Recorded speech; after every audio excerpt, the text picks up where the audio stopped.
পুৱাৰ সময় ছাগলীজাক খুলি দিছোঁ বিহুৰ বতৰ তাতে চাৰিওফালে চৰাই চিৰিকটি কেনেকুৱা সুন্দৰ মাত এটা সুন্দৰ পৰিৱেশ হৈছে এবাৰ শুনক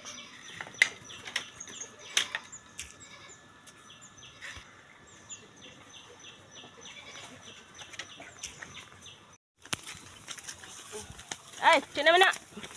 Bên ạ. Bên ạ. Trên đây bên ạ.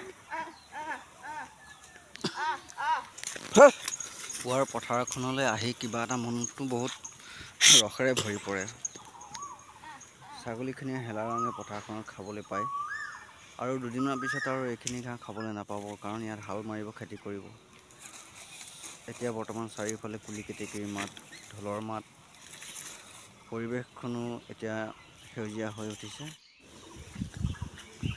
চালে চাই থাকিবলৈ মন যায় শুনিলে শুনি থাকিবলৈ মন যায় এয়া প্ৰকৃতিৰ এক সুন্দৰ পৰিৱেশ